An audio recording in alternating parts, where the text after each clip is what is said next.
I've always believed that the key to a happy marriage is silence. Not the romantic, we don't need words kind of silence, but the, if I tell her how much I actually make she'll buy a golden toilet kind of silence. My name is Mark, and according to my wife Chloe's Instagram, I am a tech-adjacent assistant who's lucky enough to share a bed with a PR goddess. In reality, I'm a software architect.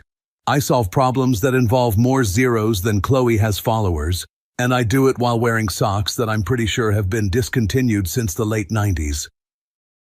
Chloe works in PR. If you aren't familiar with the industry, it basically means her job is to convince people that expensive water is wetter than tap water. She's obsessed with the girl boss aesthetic. You know the type.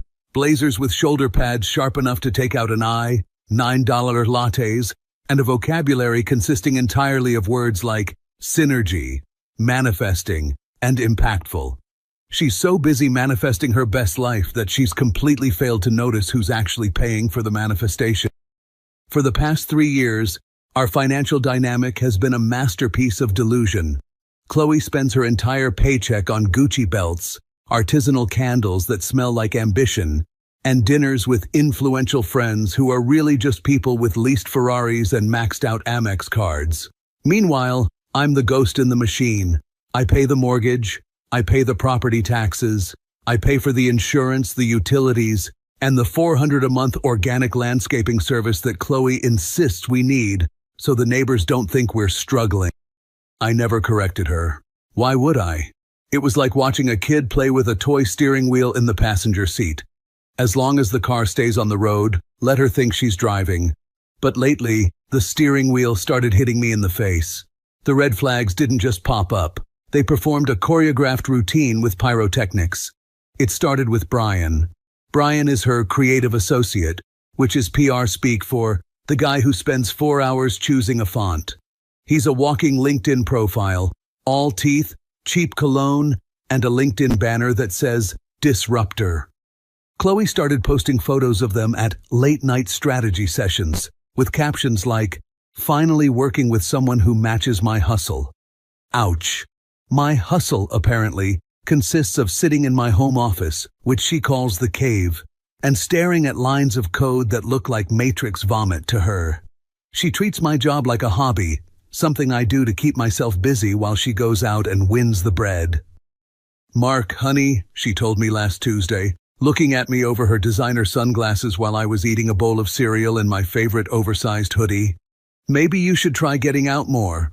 Brian says that stagnation is the silent killer of the soul. You're just sitting there. It's hard for me to feel inspired when my partner is essentially a piece of furniture that pays for Netflix.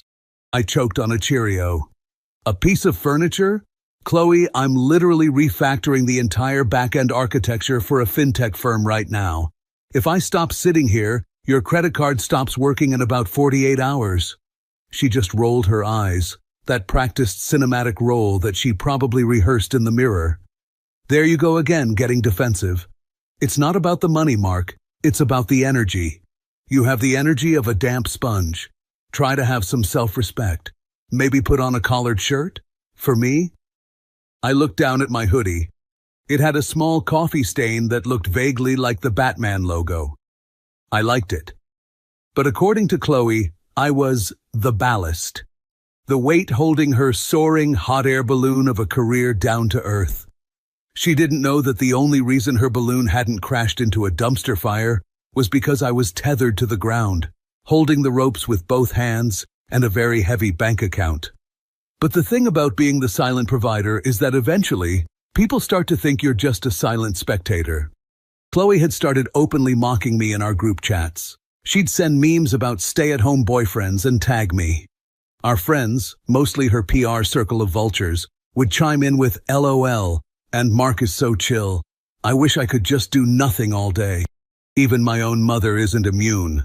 A year ago, Chloe tried to mentor my mom on how to invest her retirement savings into some sketchy crypto jewelry startup. My mom, who spent 30 years as a high-level auditor for the IRS, laughed so hard she nearly had a stroke. Chloe took it as a personal insult and told me my family was toxically stagnant. My mom blocked her on everything that same day. Best gift I ever gave her. But the real kicker? The teasing was turning into something darker.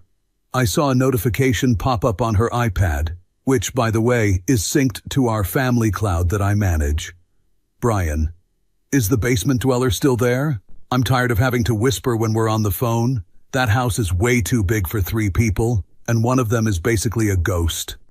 Chloe, ugh, don't remind me. He's like a permanent fixture. I'm working on it, babe. Once the next big contract hits, I'm making moves. I need a man who owns the room, not a man who hides in the office. I didn't get angry, not the break a plate kind of angry. I got the software architect kind of angry. I started looking at the system. I found the bugs. I identified the vulnerabilities. And then I started writing the patch. The big contract she was waiting for? It was the launch party for a new lifestyle brand. And she decided to host the pregame at our house. My house. The house she thinks she graciously allows me to live in because she's such a provider. She spent 3 days barking orders at me. Mark, hide your disgusting gaming chair. Mark, make sure the caterers use the side entrance. Mark, please, for the love of God, try to look like you belong in a luxury zip code. I just smiled. It was the smile of a man who knows exactly how the movie ends, while everyone else is still buying popcorn. I even helped her set up the bar. I was being supportive. I was being the supply guy. You're being very helpful today, she said, patting my cheek like I was a golden retriever that had finally learned to sit. Maybe there's hope for you yet. Just stay out of the way when the real people arrive, okay? Brian's bringing some very important investors. Of course, honey, I said, leaning back in my disgusting chair. I wouldn't want to ruin the vibe. The stage was set. The vultures were circling. And little did Chloe know, I had just finished the final line of code for her social deletion. Friday night arrived with the kind of pomp and circumstance usually reserved for a minor royal wedding. Chloe had spent the entire afternoon vibrating at a frequency that could probably shatter expensive glassware. She was wearing a dress that cost more than my first car, a sleek emerald green number that screamed, I have a PowerPoint presentation at 6 and a gala at 8. Her hair was pulled back so tight I was worried her eyebrows might eventually meet at the back of her skull. The house, my house, was transformed. She'd hidden my collection of vintage consoles behind a silk room divider and replaced my ergonomic keyboard with a vase of lilies that smelled like a funeral home. Mark, for the love of God, change your shirt, she hissed as the first doorbell rang. I was wearing a black polo, clean, ironed, and perfectly respectable. You look like a security guard. People are going to ask you where the bathroom is. Well, I do know where the bathroom is, Chloe. It's a useful skill, I replied, grabbing a sparkling water. The vultures began to descend. There was Sarah, who curates digital experiences. She posts TikToks. Marcus, an angel investor, whose only successful investment was likely his father's inheritance. And of course, Brian. Brian strolled in like he owned the place. He was wearing a linen suit in the middle of autumn, looking like a discarded extra from Miami Vice. He didn't even look at me when he walked past. He just headed straight for Chloe, grabbed her by the waist, and gave her a kiss on the cheek that lasted exactly 3 seconds too long for just a colleague. Place looks great, Chloe, Brian boomed, his voice carrying that unearned confidence of a man who has never been told no by a HR department. Very you, minimalist, chic, expensive. It really reflects your trajectory. Thanks, Brian, Chloe beamed, casting a dismissive glance toward the hallway where I was standing. It's a lot of work maintaining a certain standard, especially when you're the only one pulling the weight. But hey, somebody has to keep the lights on, right? A few of her friends chuckled. I just leaned against the kitchen island, watching the disruptor eye my $2,000 espresso machine like he was planning where to put it in his own apartment. The catering arrived around 8 p.m. It wasn't just food, it was edible art. Tiny towers of tuna tartare, gold-leafed sliders, and something involving truffle oil that smelled suspiciously like a mechanic's garage. The bill was north of $2,000. I knew this because I'd already seen the notification on my phone when the deposit was swiped 2 days ago. As the delivery guys were setting up, Chloe did something truly cinematic. She reached into her designer clutch, pulled out a sleek platinum card, and held it up like a trophy. "Don't worry about the tip, boys," she said loudly, making sure the entire room was listening. "I've got the budget under control, as usual." She turned to her circle of friends, leaning in as if sharing a juicy secret, though her voice stayed at stage whisper volume. "Honestly, girls, if I didn't keep a tight leash on this broke loser's spending, we'd be living in a cardboard box under a bridge by now. Mark literally doesn't understand the concept of liquidity. He thinks a budget is something that happens to other people. I basically have to give him an allowance just so he doesn't starve while I'm out winning contracts." The room went quiet for a second. It was that thick, suffocating kind of silence that happens when someone crosses a line so far they can't even see it in the rearview mirror anymore. Sarah suddenly found her expensive pedicure fascinating. Marcus began inspecting a shrimp skewer with the intensity of a diamond appraiser. But Brian? Brian let out a sharp, barking laugh. "Hey, Chloe, don't be so hard on him. Every queen needs a footstool, right? Someone's got to stay home and make sure the Wi-Fi works." Chloe laughed, a high-pitched, brittle sound. "A footstool? Brian, he's more like a decorative rug. You step on it, you forget it's there, and occasionally you have to send it out to be cleaned." She then walked over to the hallway, picked up my leather wallet from the console table, the one I'd accidentally left there after grabbing the mail, and walked back into the center of the living room. "Speaking of rugs," she said, her eyes flashing with a cruel kind of triumph. "Mark, catch." She flicked her wrist and threw the wallet. It hit me square in the chest and fell to the floor with a hollow thud. "It's empty, just like his contribution to this household," she announced to the room. "Since you're just standing there looking stagnant, why don't you be a dear and go get some more wine? We're running low on the vintage Bordeaux. And try not to get lost on the way to the cellar, honey. I didn't ask for your input on the menu. I just need you to be the logistics guy. Run along." The disrespect was so thick you could have carved it with a steak knife. I looked down at my wallet lying on the hardwood floor. I looked at Brian, who was smirking at me while sipping a drink I had paid for. I looked at Chloe, who was already turning back to her friends, dismissing me like a waiter who had forgotten the napkins. I felt a strange sensation. It wasn't heat. It was a cold, crystalline clarity. It was time for a hard reboot. I didn't pick up the wallet. I didn't go for the wine. Instead, I straightened my polo, cleared my throat, and walked slowly toward the center of the room. "You know, Chloe," I said, my voice calm and conversational, cutting through the chatter like a razor. "You're absolutely right. We should talk about the budget. It's important to be transparent with your investors, isn't it, Brian?" Chloe froze. She turned around, her smile flickering like a dying light bulb. "Mark, not now. We're busy. Go get the wine." "Oh, the wine can wait," I said, flashing a smile that didn't reach my eyes. "But the truth? The truth has been stagnant for way too long. Give me 1 second. I have something much more interesting than Bordeaux in my office." I turned on my heel and walked toward my cave. Behind me, I heard Chloe trying to laugh it off. "Oh God, he's going to show us his Star Wars collection or something. I'm so sorry, everyone, he's such a nerd." "Actually," I called back over my shoulder, "it's a different kind of fantasy world, Chloe. It's the one you've been living in." I stepped into my office and grabbed the heavy blue folder I'd prepared that morning. It was time to show the girl boss what a real architect does. When I stepped back into the living room, the atmosphere was thick enough to choke on. The vultures were still there, hovering around the catering trays, but the conversation had died down to a low, jagged murmur. All eyes were on the door of my office. When I emerged with that blue folder tucked under my arm, the silence didn't just fall, it slammed shut. Chloe was leaning against the kitchen island, swirling a glass of vintage Cristal that I'd bought for our last anniversary.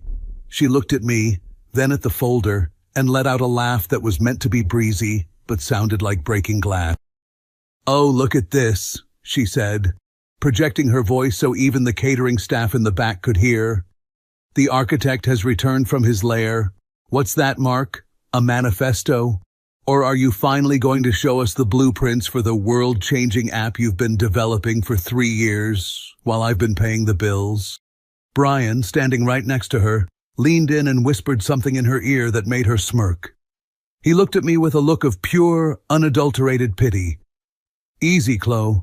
Maybe it's a list of all the different ways he can cook ramen. You have to respect the hustle of a man who's mastered the art of doing the bare minimum." I didn't rush.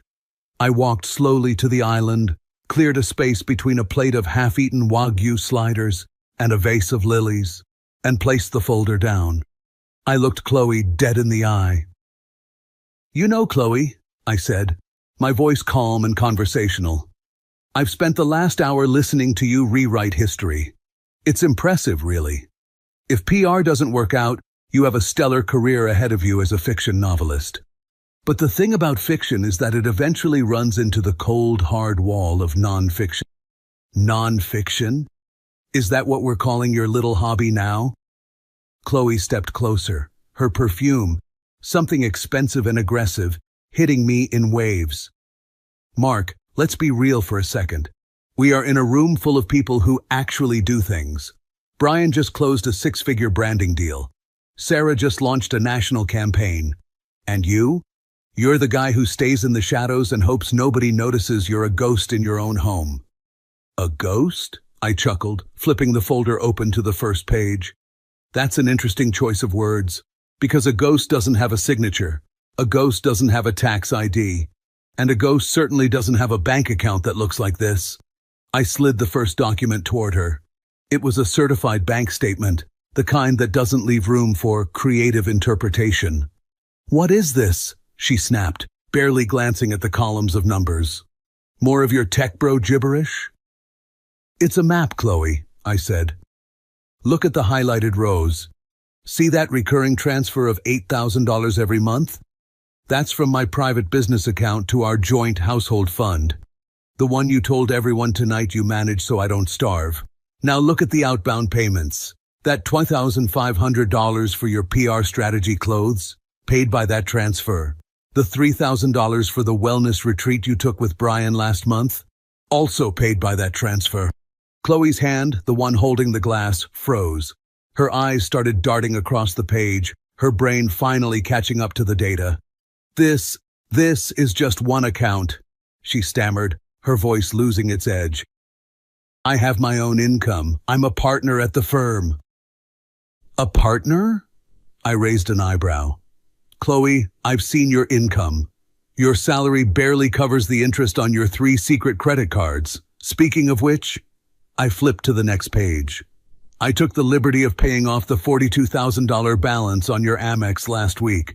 Not because I'm nice, but because I didn't want the bank's collection calls interrupting my stagnant workday. So, when you tell our friends that you subsidize me, do you mean you subsidize my patience? Because that's the only thing you've ever contributed to this household."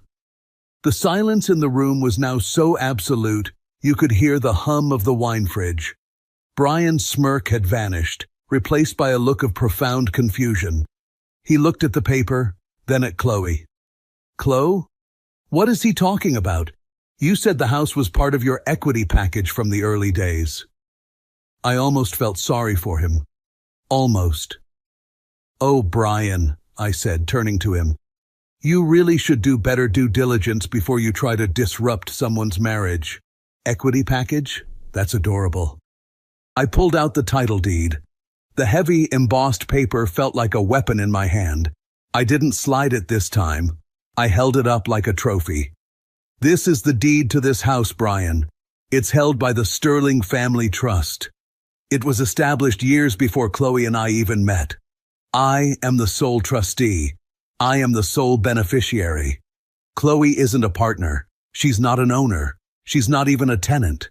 She's a guest who's been living in a 5-star resort for 3 years and forgot to check the bill at the end of the stay." "Mark, shut up!" Chloe finally found her voice, but it was shrill, desperate. "You're lying. You're making this up to humiliate me. We're married. Half of everything is mine. Not according to the prenuptial agreement you signed in my office 3 years ago," I said, pulling the final document from the folder. Section 4. All assets previously held in trust remain separate property. And Section 9, my personal favorite. Any attempt to defraud the estate or evidence of infidelity results in the immediate termination of the right of residency. I stepped back, looking at the room of people who had been laughing at me just 20 minutes ago. Since we're all about transparency tonight, why don't we see what the girl boss and the disruptor have been planning for my house? I tapped my phone screen. The 75-inch TV behind the bar, which I'd conveniently synced to my phone earlier, flickered to life. A massive screenshot of a text thread filled the screen. "Chloe, the basement dweller is finally asleep. I can't wait until we move his stuff to the garage and turn that room into your office, Brian. You look so much better in that space than he ever did. Brian, soon, babe. Once the divorce is finalized, we'll sell his vintage junk and get a real designer in there. I've already contacted an architect, a real one." The gasps from the guests were audible. Sarah, Chloe's bestie, actually took a physical step away from her, her face a mask of disgust. "A real architect," I mused, looking at the screen. "That's a nice touch, Brian. I hope he's cheaper than I am, because you're going to need the money. Chloe, your card, the one you used to pay for this edible art tonight, it's been declined. I locked the account 5 minutes ago. The catering manager is currently in the kitchen wondering why his payment didn't go through. I suggest you go back there and explain your liquidity to him." "Mark, please." Chloe was shaking now, tears welling up in her eyes.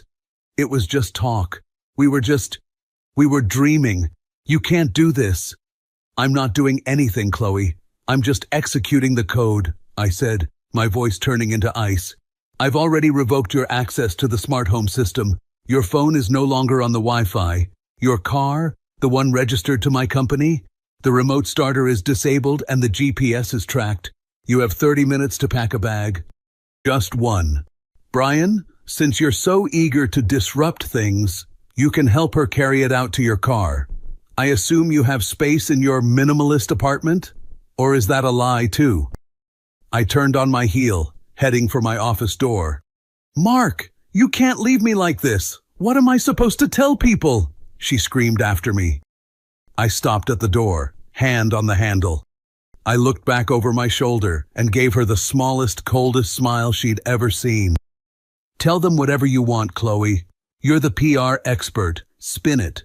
But do it from the sidewalk. You have 28 minutes before I call the police for trespassing. And trust me, my security cameras are recording everything. I'd hate for your professional network to see the footage of you being escorted out in handcuffs." I walked into my office and closed the door. The sound of the lock clicking was the most beautiful thing I'd heard in years. I stayed in my chair. There was no reason to go downstairs and breathe the same air as the people who had just spent 2 hours laughing at my expense. I watched the security feed instead. It was like a silent movie of a social apocalypse. Brian was the first to bolt.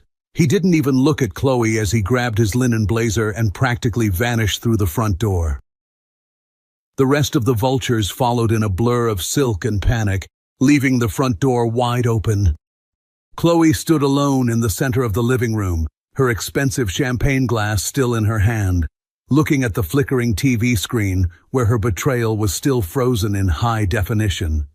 Then, the silence was broken by the heavy, rhythmic thud of her heels on the stairs. She didn't knock. She threw the door to my office open so hard it hit the wall. "What the hell is wrong with you?" she screamed, her voice cracking into a jagged, ugly sound. She wasn't the PR goddess anymore. She was a woman whose foundation had just turned into quicksand. "You humiliated me. You aired our private business like it was some sick PowerPoint presentation. Brian is gone, Mark. My friends are gone. Do you have any idea what you've done to my reputation?" I didn't turn my chair around immediately.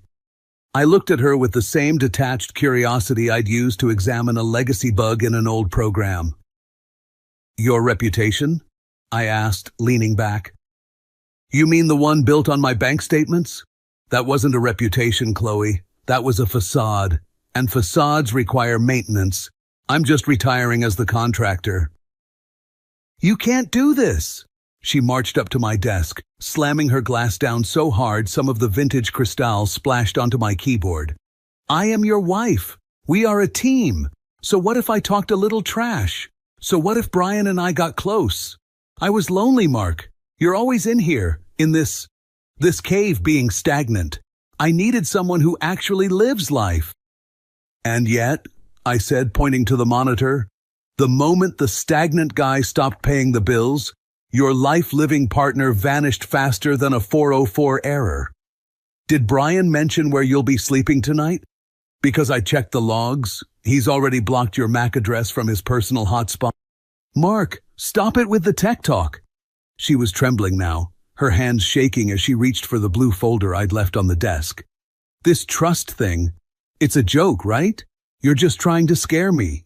You wouldn't actually throw me out, not after everything I've done for your image." "What exactly have you done for my image, Chloe? Aside from making me the punchline of every dinner party for the last 2 years? I stood up. "You didn't love me. You loved the lifestyle I subsidized. You loved the house I provided. You even loved the broke loser, because having a loser around made you look like a saint. But the data doesn't lie. You were planning to strip mine my life and move the disruptor into my chair." She tried to change tactics. She took a breath, smoothed her emerald dress, and tried to summon that manipulative, soft PR voice. She even managed to squeeze out a single, perfect tear.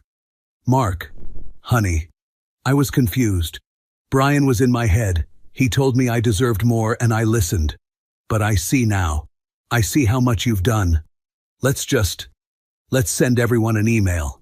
We'll say it was a prank, a performance art piece. We can fix this. Just turn the Wi-Fi back on. Let's go to bed and talk about this like adults." "The adult conversation happened when I signed the prenup, Chloe," I said, reaching for a small suitcase I'd kept in the corner of my office. The one she'd brought into the marriage before I replaced everything she owned with designer labels. I set it on the desk. The Wi-Fi stays off, the accounts stay locked, and the locks on the front door will cycle to a new code the moment you step outside. "You're serious," she whispered, the last of her makeup-smeared mask falling away. "You're actually kicking me out. Right now?" "You called me a supply guy, remember?" I replied, checking my watch. "A supply guy always has a solution.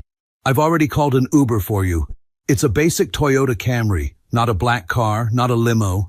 Just a standard ride for a standard person. It'll be here in 15 minutes. I suggest you start throwing things into that suitcase."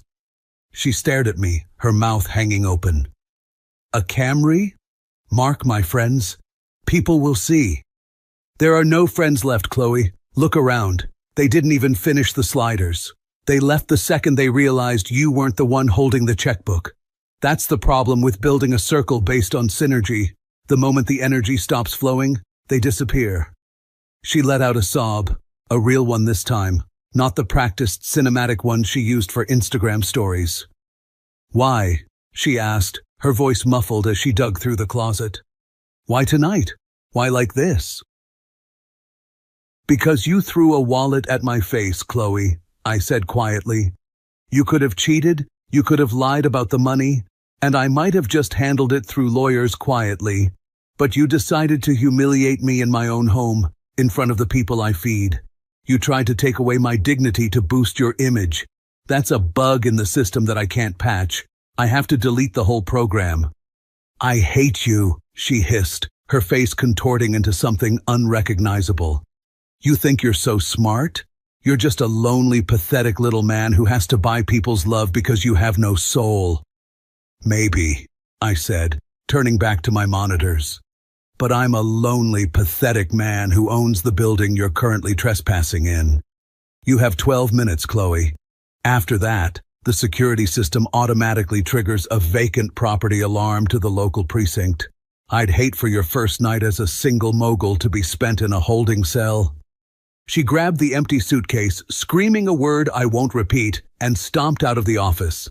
I heard her slamming drawers in the bedroom, the sound of hangers being ripped off the rack, and the frantic, heavy breathing of someone who had finally realized the supply was gone. 10 minutes later, the front door slammed. I didn't go to the window. I didn't need to. I watched the Camry pull away on the driveway cam.